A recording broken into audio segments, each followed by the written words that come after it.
Hello, everyone. Welcome back to another episode of Shouting into the Void. We are still doing this over the internet because we are still in lockdown, but it's getting better. Maybe by the end of May, we'll be able to be in the same room. At least by Monday, we can go shopping. So Yay! that's something. We'll just record these in the middle of a supermarket. Hey, that'll work. That'd be fun. So yeah, this is a weekly show where me and Liam go through New Who, the new series of Doctor Who that started in 2005. If you're just dropping in now, we have watched the whole of Series 1. We spent a whole 13 weeks watching Series 1 with Chris Ferguson and the Ninth Doctor. Where we left off was the Series 1 finale. Chris Ferguson's regenerated into David Tennant. Billy Piper is quite confused. So now we're at Christmas right. Although it's Christmas 2005 this came out, it's Christmas 2006. Mm-hmm. Because if you remember, the whole Doctor Who universe for the rest of series 1 to 4 is basically out of sync with the normal universe because they did a year gap in Aliens of London. It doesn't really come into effect much. It's just if you think about it too long, it could become quite confusing. So we're at Christmas 2006. The newly regenerated 10th Doctor is feeling a bit ill, a bit under the weather. And there's an alien invasion because some scientists decided to send a satellite into space with some human blood. Hooray. And so basically, this episode just about how the UK Prime Minister is going to defeat these aliens without the Doctor seemingly being able to come and help. We have obviously Billy Piper's back as Rose Tyler, David Tennant's in as the 10th Doctor, Noel Clarke as Mickey Smith, and Camille Cordroy, I think. That's it. As Jackie Tyler. The whole gang's back together pretty much. Hooray! No John Barrowman because he was left behind in the last episode. So just forget about him for the whole of Series 2. It doesn't matter. And most of Series 3. Most of Series 3. But yeah, so what did you sort of think of the episode? I really enjoyed it, actually. I couldn't remember a great deal of it because it's not one I actually go back to that much. But yeah, I thought it was a fun little ride. I don't think it really felt like an hour, which is a good thing. I think I only checked the time like once, which is pretty good for me. So yeah, overall, I thought it was good fun. I think the cast were good. I love the villains, but we'll get on to that. And I don't agree with maybe some of the overall messages the episode's going for, which distracts from it a bit. But I think overall, it's a fun kind of epilogue, I guess, to the first series, some setting up for series 2 in there as well. And a pretty solid outing for David Tennant, even if he's in bed for 40 minutes. Yeah, I think I enjoyed this episode a lot more than I thought I was going to. Because it's a Christmas episode. There are Christmas elements in this, which sometimes feel a bit strange to watch in April. But it's not like this is Christmas. It's not like Christmas isn't the center of this really. So you can kind of get away with it. But yeah, I enjoyed it a lot more than I thought I would. I think especially David Tennant towards the end, and we'll come on to that, I think made it better for me. So it's good that I think it's good that his first episode was the Christmas special because you've got less pressure to have the impact of the regeneration in the next series. You can just start series 2 fresh. Yeah. So I think this was a good segue, a good connector between the two Doctors and the next series. Yeah. So every week we try and do our 3 best bits of the episodes and 3 worsts. Often there's more than 3, but we try and keep it to 3 main ones. There might be this week. Oh boy. So let's start with the best because we always like to do the good first and then we rip into the episodes towards the end. Yes. So what is your first best point from the episode? I've put the chemistry between the core 4 actors. So Tennant, Piper, Kaduri, Clarke. And yeah, I feel like they really sell the family unit behind the characters. obviously Tennant is asleep for like the first 2/3, but even once he's kind of introduced and interacts with everyone, a bit of interaction with them throughout the episode, like a couple of scenes as well. I think they all just kind of, the dynamic between them just works, I think, right from the off. I think this episode would have flopped hard if they didn't have that chemistry, because that's kind of the driving force of the first 2/3 of the episode for the sure, before the invasion actually starts. And yeah, they really do carry the majority of the episode, particularly obviously the trio who are like looking after the Doctor, having to deal with the impact of the regeneration, just in time for Tennant to save the day at the end. And you know, the ending scene with them all having Christmas dinner and stuff, it feels, you know, lighthearted and fun and Christmassy. So I think they established some really great dynamics right from the off with those four. Yeah, and this is one of the only one of two regenerations in New Who where the companion carries over.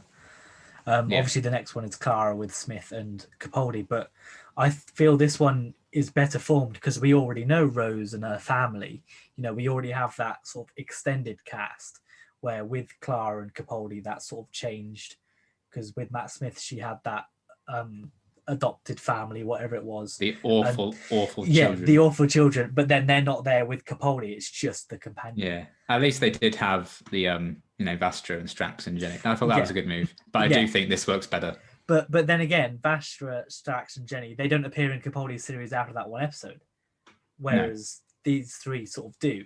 But I do agree that I think that's part of the mainstay of why it worked so well with Series 2 and when they sort of come back in Series 4, is because everyone likes that core family. Everyone can relate to at least someone in that, whether you're Mickey, whether you're Rose, or whether you're Jackie. I think there's something in there that makes everyone sort of go, yeah, I can see, like, everyone wants to be the Doctor, but no one's really the Doctor. So it's either those three that you are.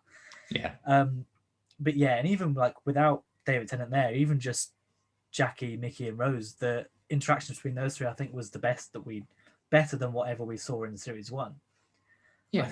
I think particularly Jackie, I think. I enjoyed Jackie a lot in this episode. Yeah, Jackie is very much more accepting of this, and even as Mickey, because, you know, even in the sort of series finale, Jackie was trying to keep Rose home. Whereas I think in this one, she's kind of accepted that, okay, I just need to help Rose rather than force her to do something she doesn't want to do. Yeah, I love the little bit where it's just Jackie and the Doctor alone. She's like, "Oh, what do you need, sweetheart?" I was like, "Oh, like she's helping." Yeah, that's it. And then even like towards the end, when the Doctor hugs all of them, I'm like, that's something that did not happen last series. Yeah, and it shows the development, I guess, of the Doctor and of Jackie, because the first time they meet, Jackie hits him. You know, the second time they meet. The first time she flirts with him. The second time she stabs him. And so now that they're sort of, there is that kind of, he's welcomed into the family, I guess. Even in this, Mickey's saying that he goes around to Jackie's a lot for like Christmas dinners and just Sunday roasts, and that actually made me really sad. Like it seemed like his only option on Christmas Day was to actually like go to his nan is dead. We'll get to that in series 2. What about his family? But yeah, I agree. If it was a different 4, and I think if they didn't work as well together, I think it wouldn't have worked as well this episode. This episode did feel very sort of homely, which is good for a Christmas episode when everyone's going to be around at Christmas. For my first best bit, and I've really struggled with Rose in this episode. So she's in my bests and worsts, strange enough. So for my bests, I think she has a good arc in this episode. She goes from being really like whiny and reliant on the Doctor to sort of thinking, fine, we're going to do it this way. I'm in this situation. I'm going to try and help and do what the Doctor would do. And I think she does that more in series 2, and something that she tried to do in series 1 but didn't do it very well.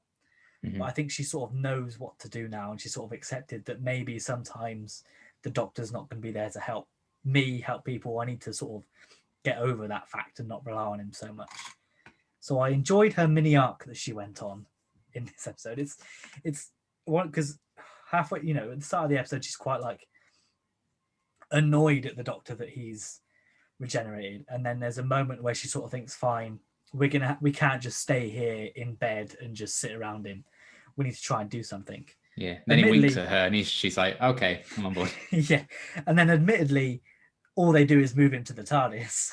But it's better than just sitting there. And then even when she like gets teleported, she does sort of think, right, I might die, but I need to do something because there's Yeah, I really liked her trying to come up with some spiel to get the cigarettes to go away. It's like, that's braver than I would have been. Yeah, exactly. I liked it. It was cringe, but I liked it. I liked the effort. So I was surprised at how long it took her to think of the Daleks. Actually, I was like, that's the very last thing you mentioned. You just fought them. I know. A lot has happened, to be fair.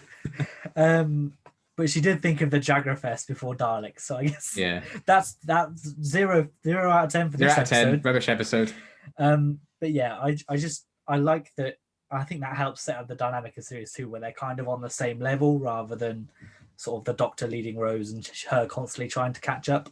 I think they're sort of more a good team rather than sort of a team leader and a follower. I think.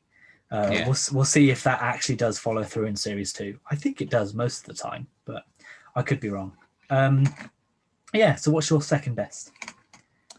The Doctor reveal scene when he walks out the TARDIS and his initial confrontation with the leader. David Tennant's great in that scene. There's having a Doctor Light episode and then there's having the Doctor's first episode be Doctor Light, and I'm like, but I do enjoy the tension behind that. And then when the TARDIS translation matrix starts somehow working for people who haven't been in the TARDIS, which contradicts Rose, but that's fine. When it all starts working and then everyone's like, that dramatic, let's all turn and look at it and then, hello. That's great. I really like that bit. And, the Doctor's still trying to work himself out. He's quoting Lion King. When he copies, like, I don't know. That's great. That whole kind of first section of that conflict I enjoy. I think the sword fight's not very well choreographed, so I don't really enjoy that bit as much. But that initial kind of like, okay, yeah, this is the Doctor. I think that's such a punch to the air moment. Yeah, and I did think that as well when everyone could hear English. I was like, but I guess that's. I looked it up on the wiki and they were like, we don't know. They contradict themselves a lot. That's the thing. Doctor Who contradicts itself a lot. I'll just accept that. The TARDIS push its bubble out. I don't know, because another example of how it contradicts. He speaks a bit of Sycoraxic to the Sycorax, but we know in series 4 when Donna tries to speak Latin, it comes off as Welsh. So it doesn't matter. But I just love that it just the slow transition from Sycorax to human to English, and they're like, hang on a minute, you're talking English, and he's like, fuck off, I'm not. You idiots! What are you on about? The fools. And then, it's cheese. It's just so cheesy how it zooms in on the doors and it opens. But I love it. I'm like, it's so 2005. Yeah, it's good cheese and it works. I particularly enjoy everyone's turning around and then a cigarette stood right next to the TARDIS who just stays still. He's like, the hell are you all doing? What are you all looking at me for? What's going on? Me? That it's not one of my best bits, but it was sort of on the outskirts. Is the translation reveal where it's sort of, and it goes into the Doctor's reveal, and I just that whole sequence with the button and where he tastes the blood, which is clearly chocolate sauce. But yeah, I guess I'll move my third up to this one because one of my best is David Tennant. I think throughout this episode, like you said, it was a big gamble to make the first episode of a new Doctor a Doctor Light episode, but I think it gives the moments that David Tennant has in it more chances to shine. Yeah.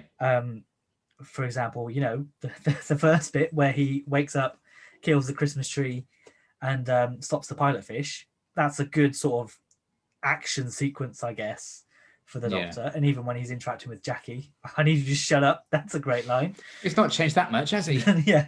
So that's a good point. And then just that whole, even the sword fight. I know it's not the best because I can't imagine the guy in the Sycorax costume can see very well.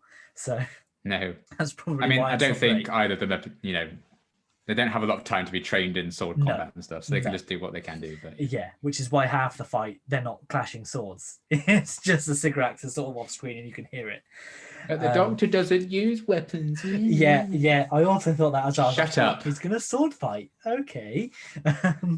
But I just think, and then even the end moment when he turns on the Sycorax, just as soon as the Sycorax leader's like, actually, fuck your rules. I'm going to come and kill you. And Fuck your chicken strips. he just pelts the tangerine at the thing that knocks him off. I'm like, oh. And I think Okay. I don't know how long the David Tennant's actual screen timing is in this, but just in his limited scenes, you already see the breadth of what this Doctor's going to be. He's going to be harsh when he needs to be harsh. He's going to be sarcastic. He's going to be slightly rude to people, but he's also going to have a lot of fun as well. And I thought that was a big difference between 10 and 9 already, is this Doctor seems to be so much happier. Just like, even when, like I said earlier, he hugs Jackie, Mickey, and Rose. And I'm like, you wouldn't have seen the 9th Doctor do that. That is a solely 10th Doctor thing. And yeah, I'm all here for it. It just made me feel happy. I was like, this is happy. Like, it's just good. It made me feel good. I'm like, yes. Maybe it's because it's Christmas. Maybe they thought they might make it more lighthearted for Christmas, even if they did have a hand being chopped off and a man falling to his death. But it's fine. But yeah, the translation scene and the David Tennant, I think, is my second, 100%. Nice. So what's your final best bit? It's my final positive, yeah. The cigarettes themselves, I love the design of them. I think they're so cool. It's a crying shame that they haven't been like the main villain of another story since. Even if it's like a different tribe or something. Because obviously they all got blown up, so it's a bit hard to bring those particular ones back. Yeah. But yeah, I love the presence that they have.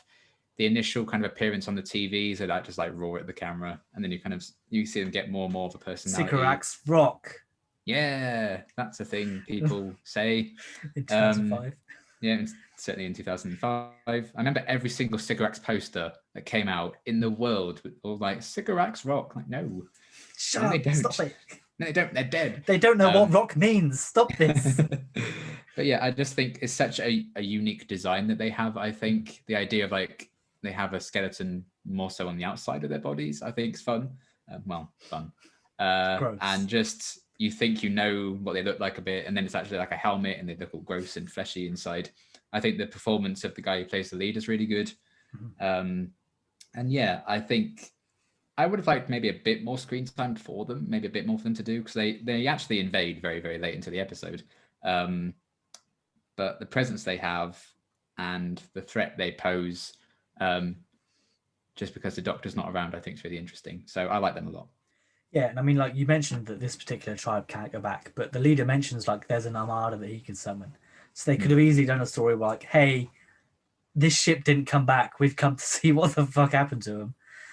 Because the Doctor does send them off with a message of warning of Earth, but obviously they never get to deliver that message. So there's no reason why the Sycorax couldn't come back. Maybe they just don't have a good storyline for them, and fair enough. If they, if you can't think of a good story for them, don't just shoehorn them into something. But yeah, I especially like it's a helmet. Maybe they could look like us. Hello there. Sorry, no, they do not. Yeah, I do love the design. I put that on there, the Sycorax design, and even their spaceship design. I just think it's such a unique look for an alien. It's a Sycorax rock. It's because like when Doctor Who has a habit of turning things that are human things into something that's villainous. Like if you think of the Weeping Angels, if you think of the Vashta Narada, they're things that people can see at home, so they get scared by it. Yeah. They very rarely sort of do it, or it's at least in the first 4 series, is they very rarely do something that's proper alien. Yeah. Which is why I think this really works really well, to be fair. Although they do get named Sycorax and William Shakespeare. But... Yeah, but it's only because the Sycorax is mentioned in William Shakespeare's actual works, which is why it's then used in the Shakespeare Code. And it's like, okay then, but I see what you did there. But yeah, I do enjoy the design. My third best, which I imagine will probably lead into the worsts, Harriet Jones. Yes. I really liked her coming back, and I really liked her in this episode. Yeah. Harriet Jones was right. I'm going to say this right now. She has a point. She was correct in what she did. And yeah, I just thought the command she sort of already brought to the screen in this episode as the Prime Minister was really good. I still love that she's still humble enough to introduce herself every time she meets someone new, even though that she's the Prime Minister. They milked that joke to death in it. That must have happened like 6 or 7 times. It was at least it was with Llewellyn. I'm pretty sure it was with another staff member. Yeah, Sally it happened with as well. Yeah, and then it was with the cigarettes as well. Please stop. Which is fine. And then obviously in series 4 it gets some play as well, which I do enjoy. Yeah. But I just think that and the Queen, the way she sort of took over the Queen's speech as well, and she was and the way she was like, I'm not giving over to America, we're going to keep hold of this. I don't know. It's a presence where Doctor Who doesn't really go into politics. What? Right, let me say it this way. Doctor Who doesn't really put politicians into its episodes. It doesn't often have a prime minister. It doesn't often have a president. It does a couple of times in Russell T Davies's, but I don't think it does much, at least present politicians in Moffat's, and not really in Chibnall's. This is a PR disaster. I mean, he's not a politician. That's he's the just a closest you get. businessman. Not That's yet. what we get. No. Next time we see him. Yeah, next time he's there, he'll be the president. But at the minute, we've not had that. And in this one, we had reference to a prime minister. This is the first time we've seen a actual prime minister in this. Yeah, that's alive. And then obviously we get it with series 3 with the Master. And then we get in End of Time the back of Barack Obama's head. Yeah. Oh, yeah.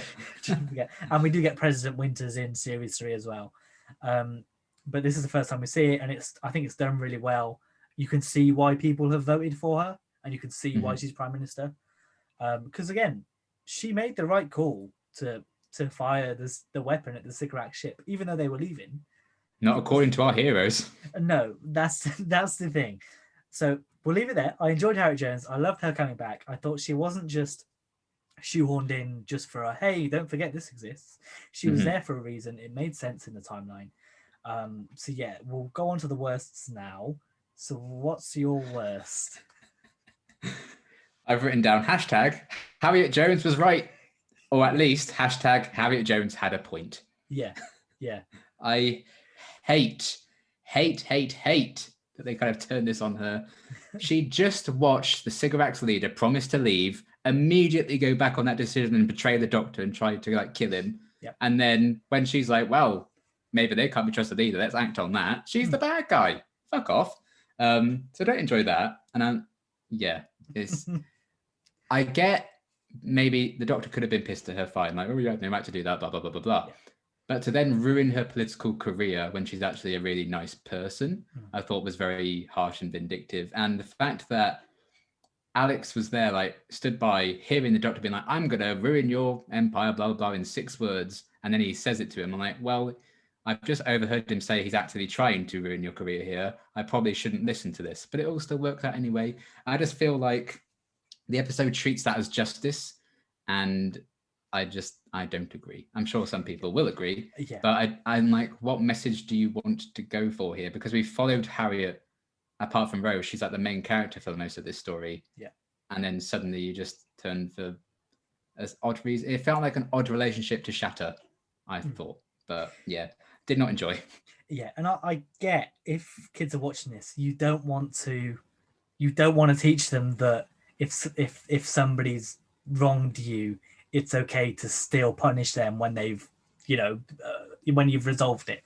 I kind of get that message, but at the same time, she's right. The Doctor wasn't there throughout the whole thing. She had to do this herself. And she gets proven right in series 4. So I'm like, what message are you trying to go for here? Exactly.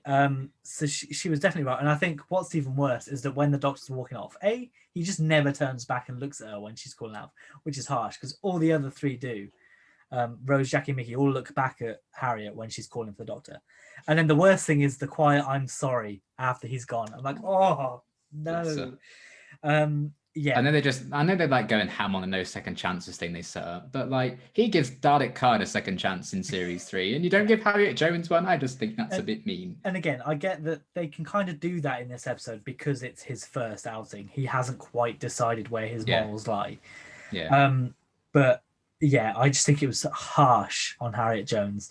Finally, a politician who's not corrupt in Yeah, a TV show, and then yeah, the Doctor corrupts her on her behalf. What are you I know, doing? I know. And then I think, and I don't know how far in advance Rusty Davis thought of this, probably not. But I think the absence of Harriet Jones is what helps the mass to get in. Yeah, I think that's the argument, and so he effectively gave the mass that platform. So yeah. it works from a story thing, but yeah, I agree that she does have a point. If the Doctor wasn't there, she needed something to stop this. I was so excited for like her 5 consecutive terms or whatever I Nine know, I said, know. and then he just rewrote Yeah, time. yeah. Which Poor Harriet. obviously it's clearly not not an important thing, No. but yeah, yeah, my one of my points is Harriet Jones's end. Um, I just I can get what message they want to send kids, but as an adult, I'm looking at it like she has a point. You That's right, know, kids. Get justice by ruining an innocent woman's career. exactly. That's the thing. You shouldn't continue to punish someone once they've paid. Once it's been resolved. Yeah, I think at the very least, maybe have one of like the group with like Rose, Jackie, Mickey be like, oh, I thought that was a bit harsh, but they're fine with it. Yeah, yeah. I get the contradictions, but she was within her rights to do it, and that's sort of, I guess, the only good thing to come out of that is that we get our first look at the series arc, which is Torchwood. Hooray! They got a huge play in this, obviously. With I say a huge play. They got name dropped a couple of times, and then they're the reason why the ship was able to be destroyed. But poor Harriet Jones. I know. The bit is very cheesy again, like some of the blockings. When all 4 like lasers are put in, they one by one, they all have to be seen looking at each individual. I was like, oh my god, you can tell they need to make this an hour. Yeah, yeah. Yeah, and then obviously, although Harriet, her PA is basically like, okay, I will ruin this person's career, because he's the only person that is told, don't you think she looks tired? Yeah. Which, to be fair, is a very clever way to end a politician's career. I like the way he did it, but I just don't think it should have been done to Harriet Jones. No. Poor Harriet. So we'll go on to my next worst. And as I mentioned, Rose really flip-flopped for me on this episode. So we're in the worst. Rose takes the regeneration so personally. Like, she almost takes it like he's done it to spite her. How dare you save my life? Yeah, and I'm like, he did this because of you. This is your fault that he is regenerating. And he's not gone. He's not dead. He is sick. Like, if somebody's suffering from the flu, and they can't come into work, you don't go, oh, I can't believe they've not come into work. They've really let me down. I mean, some shitty managers will do that. But that's not your reaction. It's, get well soon. I get the fact that there's an alien invasion happening doesn't really help the point. But yeah, her lowest moment for me was when a third of the population are stood on the roof, and she's like, "He's left me, Mum. Like, don't make it all about you. A third of the population might die for all you know." Yeah, and I'm so glad that didn't get a chance to go on any longer because of the sonic wave that hit everyone. It just cut that off. Because he's there. He literally saved you from that Christmas tree. He's not gone. He is still there. He's ill. Like, just wait. But it's just, that's why I like the arc that she goes on towards the end, where she eventually sort of gets the courage to start doing her own thing. But and it's the same with every companion. It's sort of the same with Clara. She just takes Matt Smith's regenerations so personally. I just can't wait for the day where a companion's just happy with the regeneration, that they don't go like, oh, I can't believe you've done this to me, because it's the drama. They need the drama. I know, which is why I probably prefer it when there's no companion to carry over the regeneration and it's a clean slate, because then you don't have to worry about this. Because it does take up, like you said, the invasion doesn't happen until halfway through the episode, because the first half is just Rose going, oh, I can't believe he's done this. Even though the stuff with Rose when she's not worrying about the Doctor is good. And even Mickey at the fair's like, can you shut up? Can we just, like, he's in, please God, shut up. There's been no invasion at this point. It's just a Christmas. And she's going on about it. And I get that Mickey's like, look, he's just ill in bed. Just relax. It's fine. And I enjoyed that scene with the Christmas market because it's not weighed down by any emotional weight of, oh no, what's going to happen? Is he dead or alive? It's just good Doctor Who with attacking Santas. But yeah, just Rose in this episode was, and as you can see, she's in my best and she's in my worst. She just really flip flopped for me. Yeah. But yeah, so what's your next worst point? Well, it's kind of the pilot fish. Right. I think you could remove them from the story, nothing would really change. They're just there for padding. I get it's there so the Doctor can like save them for a bit and he can have a bit of a scene, but I think they could have just had him like wake up for a bit, because like there's a bit where Jackie literally puts down a cup of tea next to him, like halfway through the episode, and like could have just woken up for a bit of like clever foreshadowing. They just like,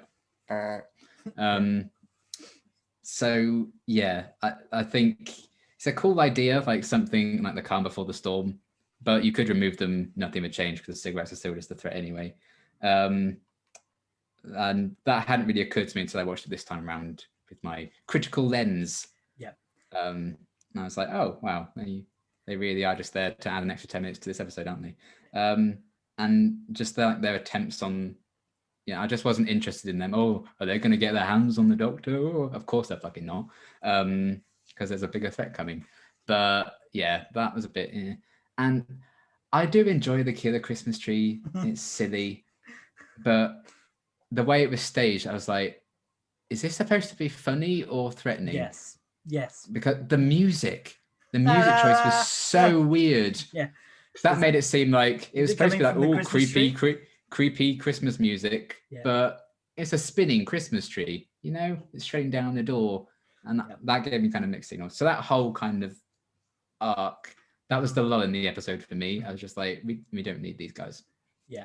I think the pilot fish is definitely used better in the next Christmas special. Yes. In The Runaway Bride. I like the idea that these big alien threats have tinier aliens sort of trying to pick up the scraps. Yeah. That's a cool concept, and I get why they were used. And that's very much where Christmas is the focus. That's something to sell it as a Christmas special, is the Robot Santas, is the Killer Christmas Tree. That's to put in the trailers. Nobody really wants to just watch a normal Doctor Who episode on Christmas Day. I do think their masks are very scary. I think I like the design of them. Although what took it out of me was when they've got human hands. Which I was like, I mean, I know very comical bit where one of them sends a Christmas tree landing on itself, and it's like, it's about to get crushed. Yeah, I get that's because they haven't decided what they're actually going to look like, and it leaves a mystery of what do they actually look like, only for them to be robots, controlled by. Like someone must have cleared that up. Like, what do they look like? Show us. Yeah.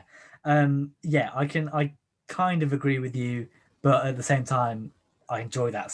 I enjoy that series of events from just the brass band attacking to the Killer Christmas Tree, because it's just fun, I think, and it's what a Christmas episode needs. And I do agree with the music choice for the tree. I don't know if it's supposed to come out from the tree, or if it's only for our benefit. Yeah. So, but fine. Either way, it's good. And it also gives more for Mickey to do, because it makes him look less cowardly. Because I put this in my notes. First of all, he tries to stop the tree with a chair. Doesn't do very well, but at least he tries. Yeah. And then, series 1 Mickey would have just bolted out the door and left. But this Mickey has gone into the room with Rose and the Doctor to try and help move the Doctor, whereas Jackie's like, we need to go. Getting out of here. Yeah. So I think that also helps show his character development, because he doesn't get too much to do in this episode. But I think that this scene does sort of help show his heroic side, which we get a lot more of in series 2. Yeah. But yeah, I do agree that it's definitely some padding in there. But for me, it's not. For me, it's not bad padding. Yeah, but, like I enjoy it, but you don't need it. My only legitimate complaint about this episode really is the Harriet Jones stuff, just shooting its message in the foot. Yeah. Everything else, I was like, I have a lot of nitpicks, but that's the only actual complaint. Yeah. So my third point is the CGI. That's mine as well. God, some of the worst. So right, we'll go through the episode. First of all, we have the CGI satellite. And this is the first time I thought about CGI. I was like, that doesn't look too bad. It's, you know, it's on a black, it's a dark sort of thing. It doesn't look terrible. But then we get into the Christmas tree, which still isn't terrible, but No, that's all right. But then we get to the people stood on the roofs when they're just copy and pasted onto the roof. Yeah. And when the cigarette ship sucks up the satellite, yeah. and sort of, I was like, it looks like you've made that on PowerPoint. You've just like moved the images. I was like, oh my goodness. Yeah. And then obviously the cigarettes crowd, they're basically the same. The cigarettes crowd CGI was slightly dodgy, like when it cut, not so much when it cut just to that background, but when it had somebody in front of it, you could see it was a green screen with like a really dodgy background. And when the floor falls away from the cigarettes leader, when the doctor hits the button, he just so happens to be standing on that bit that's going to fall away for whatever reason. Why that serves a purpose, I don't know. But when that fell away, it looked awful. Because I'm at that point, I'm also thinking he's run too far to be in that circle. Like he's not there anymore. He's already gone. And then even like the teleport stuff is good. That's fine. And then even when we see the lasers shoot up, that's okay because it's kind of looks all right. But then when they blow up the ship, that's not good. It's not good CGI. Yeah, I feel like it's just it's so noticeable because I think it's not like the best CGI in the world throughout the first series, but I think it's still passable for the most part. I've very rarely complained about the CGI as like making a real note of it, but this one it really took me out of it. Some of it. Yeah, I think it's because in this one they try and use it to add the scale, whereas I know a lot in series 1, a lot of it was used with like practical effects, and there's some of it in that, like when the gherkin glass shatters, and that's some good use of practical effects. But don't know, they didn't decide to use it for the Sycorax ship, and I get why they can't do it for the Sycorax room. There's certain things that I know they can't do it because they probably didn't have the budget for it, especially with it being in the first Christmas special just after the first series. Yeah, and I know the budget does definitely get better as it goes on, because if you think of the Dalek Parliament in Asylum of the Daleks, that's loads of Daleks they've got in that huge room, and that's minimal CGI. But yeah, just I think for me the standout was just the people on the roof, because you can just see they're just not the same color. It's like when you watch an old animation, and you can see the different color in what's going to be picked up or opened. It's going to be that. But it is what it is. It's 2005 CGI. So that was your third as well. Yes. So have you got any other sort of negative points? I was just a bit fuzzy on the TARDIS translation thing, but we already talked about that. It doesn't bother me too much. And the cup of tea thing, I was like, oh, that could have been some cool foreshadowing, but it was just nothing happened. The only other thing, like, just decide if Rose and Mickey are together or not. I'm just bored of it. It's so meandering. And you really love him, don't you? You really love him, don't you? You're never going to stay, are you? No, Mickey. We've established this like 5 times. I'm just like, just commit, like put them together and keep it stable, or just say it's not going to bloody work, because it clearly isn't going to bloody work. Let Mickey be free. She's left you 4 times now. Get over it. Yeah, I was like, oh, for God's sake. I know. And to be fair, I think in this episode, he does accept it a lot more. I think he's just like double checking. Because when you still like me. Yeah, because when he comes in with his laptop, he sort of stops at the doorway and sees them and just sort of moves on normally. And so I think he does accept it, and he doesn't make a big point. Like he's accepted it because the Doctor looks like David Tennant now. He's like, wow. Yeah, he's like, well, I can't battle with that. Guess that's it. Guess I'll shoot my shot now, and if it doesn't work, never mind. I'll shoot myself. Yeah, basically. But yeah, I do agree. But luckily for me in this, I think Mickey has enough to do that that's not his sole purpose. There isn't to be Rose's boyfriend. No, for once. But what does annoy me is that she still leads him on at the end when like they're on the Sycorax ship and she's going out. He's I don't know. They mentioned something about his mum's cooking. And he's like, "Oh, braver than me," and she's like, "Oh, I don't know," and she like winks at him, and I'm like, "Stop this! Don't flirt with him." When they go shopping, she's like, "I don't know why you put up with me." I'm like, he fucking shouldn't. Yeah, I know. I know, and he gives her 20 quid. The worst crime of Yeah, all. that's it. Why? She's been gone for so long. Don't give her money. But yeah, I think this. It feels like every time we see Mickey, I say this. I feel like this is sort of the start of him accepting it. This time, I promise, this it's the time, start. because he did in Boomtown. He accepted that. See, in Boomtown, he accepted it wasn't going to be him. In Parting of the Ways, he accepted it wasn't going to be him, and now he's accepted it's not going to be him. But then I think in New Earth, at the start, he's still like, maybe. Because she snogs him. She snogs him goodbye. Yeah. And then even even the start of school reunion, he's like, oh yeah, I called you home, blah, blah, blah. I'm like, oh. Yeah, I think by Girl in the Fireplace, it really is. He's over it. Yeah. When he finally goes with them. Yeah. He's finally over it in Doomsday when Rose comes back to him, and then You're the bravest man I've ever met. And then 2 seasons after Doomsday, she gets another doctor, so he has to fuck off again. Oh, I don't know. It's fine. But his, in Parting of the Ways and in Boomtown, he was very much the boyfriend trying to keep Rose there. In this, I think he sort of is helping Rose rather than hindering. Same with Jackie, to be fair. They've both accepted that she's going to be with the doctor, but they'd still want to see her home. Yeah. Which is fair enough. I know it's additional worse for me is I'm not sure how I feel about the tea waking up the doctor. I know they explain it away. It feels easy. Yes, I did put. Is it lazy? Is it funny? Like if they were anywhere else in the world, would they have been fucked because people just don't drink all that tea? Well, that's it. Exactly. Carry it around in a flask. In America it would have been coffee.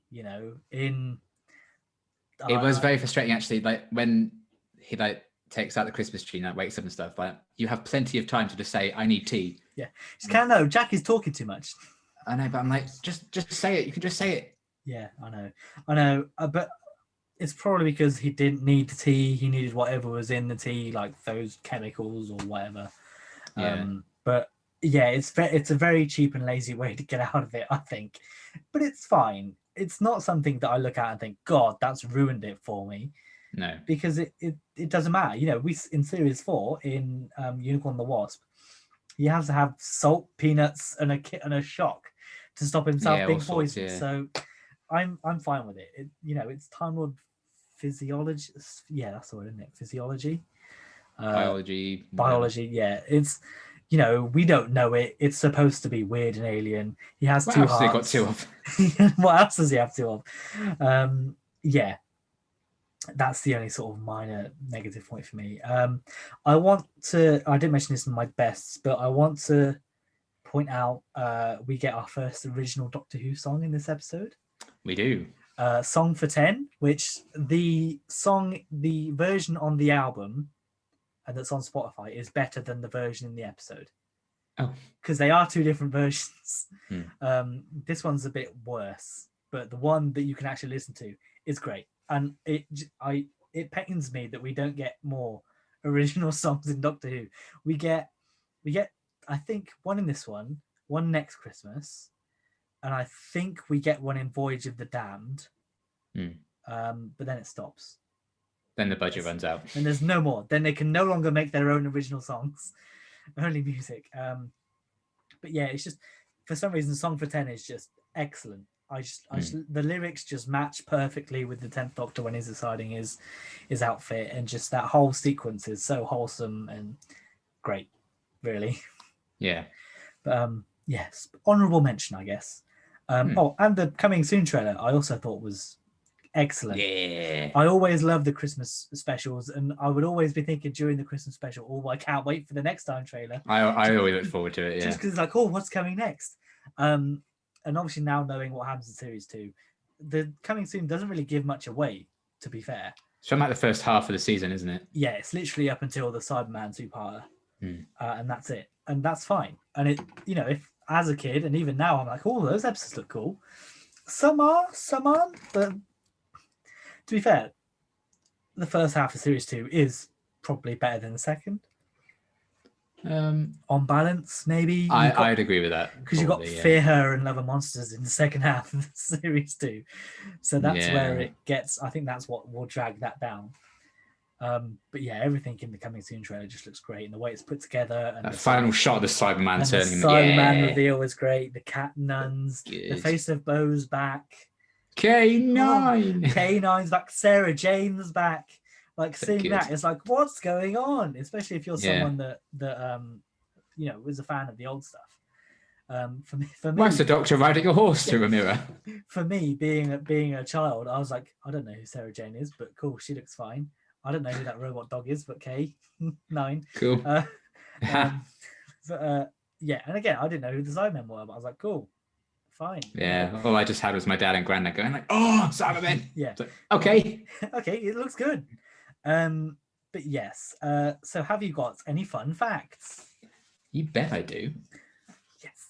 I didn't look at the IMDb page this time. Thank you. Well, one of mine was Song for 10, so I can go to that one. We had lots of behind the scenes, actually, that I found very interesting. There's a cut line of dialogue from the episode that explained that 10's accent he actually got because he imprinted it from Rose's accent, like a chick hatching from an egg, is what they were going to say. So they deleted that from the actual final episode, but it was added back into the novelization. Was it? I can't remember. I'll have to reread it. That's what it says. Up there. So, there it is. There it is. It's too far away. Yeah, so that's an interesting thought, I guess. Maybe a bit strange, but there you go. Yeah, very Twilight. Yeah. Oh, God, don't. Yeah. Then one of the outfits in the TARDIS wardrobe was actually David Tennant's outfit from Casanova, which was the role he had before this, which I thought was a fun little Easter egg. Every time I see him pick up that thing, I'm like, hey, he wore that in Casanova. Yeah. Haha. I never saw the show, and you can't find it anywhere, but I know that's what he wore. Yeah, I know that's what Rusty Davies got him from. This is the first and only time in the Rusty Davies era we see a room other than the TARDIS console room inside the TARDIS. Even though it's basically the TARDIS console room, but with clothes. Basically. It's fine. Budget was clearly tight for this episode with the CGI. Yeah. It's fine. Yeah. And there was actually a scene cut where David Tennant tries to say the word fantastic, but he can't because of his new teeth, which sets up the final line of the episode where he's like, it's going to be fantastic. I'm so glad that wasn't a subplot in the end. I have a feeling that might be in the book. I think it is. Something tells me that might be, but yeah. Yeah. This was the first time a TV drama was allowed to film on top of the Tower of London. So Doctor Who's special. It's actually on the Tower of London rather than someplace in Cardiff. Yeah, there you go. The cover-up story that Alex comes up with of like students hijacking the signal wearing some rubber masks and stuff is actually a reference to a real-life incident where Chicago students hijacked an airing of the horror of Fang Rock. So that was a little in-joke there because they actually did that for some weird reason. Absolute madmen. And then you can see Big Ben's being constructed. Big Bren boy. Big Ben is actually being rebuilt in this, which is some fun continuity from Aliens of London. And the early reports going around prior to this episode airing was that the enemies were going to be the Cybermen and that Pete was coming back. So they ended up getting their wires crossed and they're actually reporting on 205 and 206. Yeah. But everyone was like, oh, Cybermen and Pete in this episode for some reason. And then it was Cigarettes and tea. Wrong. So there you go. Oh, fun times. I guess that's sort of, I don't have any fun facts for this one, I'm afraid. Like I said, I avoided looking at it and I can't remember much else. So that leaves us with, out of 10, what would you give it? Oh, yeah. What did I give it? 7.5, I wrote. Oh, interesting. I gave it an 8. I was tempted to go 8, but I was so pissed off by the Harriet Jones thing, I just couldn't. Yeah, so that's not a bad start for Christopher Eccleston, for David Tennant. I think I got my wires crossed there because I was going to go on to say I think that's about the same we gave Rose. I think for it might be actually. I feel like that might be the exact same scores we both gave the episode. I gave Rose a 7.5. I'm pretty sure you gave it an 8. There you go then. And I'd say this is on par with Rose. It's just as good. I'd say it's also longer, which for some people was better. Because some people think the longer the episode, the better the episode, which, to be fair, for a lot of the time was the case until they moved every episode to an hour, and now it's all the Battle of Ranskow Kolos, like yeah, maybe not. That one with the frog on the chair, I can never remember the name of. I love that episode. It takes you away. Of course you do. It's great. But yeah, and like I said, it just sets up the Doctor not well. It sets up the dynamic between Rose and Doctor. It sets up Mickey sort of being more of a hero figure, I guess, in the show compared to what he was, and all that pays off, I think, in series 2. Even sets up the story arc with Torchwood, which is good. I think this is a good start for series 2. Series 2.x is what this one is, isn't it? Yeah. Rather than 1.x, even though it probably should be with series 1, but they don't want to. Oh well. Dumber. It's fine.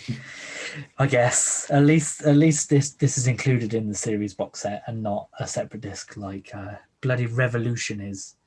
And like both the Jodie Whittaker Christmas specials, I don't think are in the box sets for her series. No. They're both separate discs, and it infuriates me to no end because I am not spending £15 on one episode. I refuse to do it. I'll happily spend 30 quid on a series, but not 15 on one episode. It doesn't make sense. But especially when it's on BBC iPlayer. Yeah.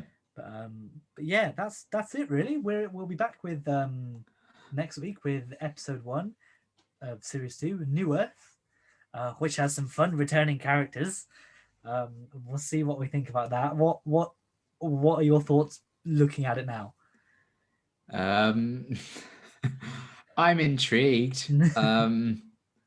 I remember watching it when it first aired with my cousin, and I thought it was fun. But have I watched it since then? Maybe once. I don't know. I don't like the solution. I do enjoy Cassandra coming back. I think a character I didn't think I'd care about getting a nice ending gets a nice ending. I think David Tennant and Billie Piper are fun together in it. I think they get a lot of fun stuff to do with like Cassandra and everything there. Yeah, I think probably some of the best makeup in Doctor Who, the cat people. It still looks really impressive. Yeah, I don't remember a great deal about like the big chunks of the episode really, so I'm looking forward to finding out exactly what it entails. Yeah, like I said, when I used to rewatch Doctor Who, I'd always start with series 2.1 mostly if I just wanted to, put it on in the background. So I've watched New Earth a fair bit, and it's going to be very interesting to see what the face of Bo's like in this, knowing his end goal, I guess. Oh yeah, when he's dying and then decides at the end that he's not. yeah, he's dying the whole episode and goes, "Sorry, see you next year." Actually, I'm joking. Just had the flu. I'm joking. JK, bye. Yeah, so we're gonna see how we feel, and again, there's another moral dilemma in this where I'm not sure how I sit yet. I'm gonna have to rewatch it and see what I think. But again, I think the world building in this episode is gonna be good. At least what I can remember. But yeah, we'll have to wait and see. But yeah, that's it for this week. I think we're going to be back in the middle of the week with some extra videos. I think one of them is More Battles in Time, which I'm sure everybody's loving. And the other one, I think we're going to try and play Attack of the Grask, which was a lovely red button like mini game you could play on Christmas Day 2005, I think, after Christmas Invasion came out. After this episode aired, it went on live, yeah. So check out them if you don't want to fancy them, which is fair enough. You don't have to watch everything. We'll be back next Sunday with the start of series 2. See you then. Bye.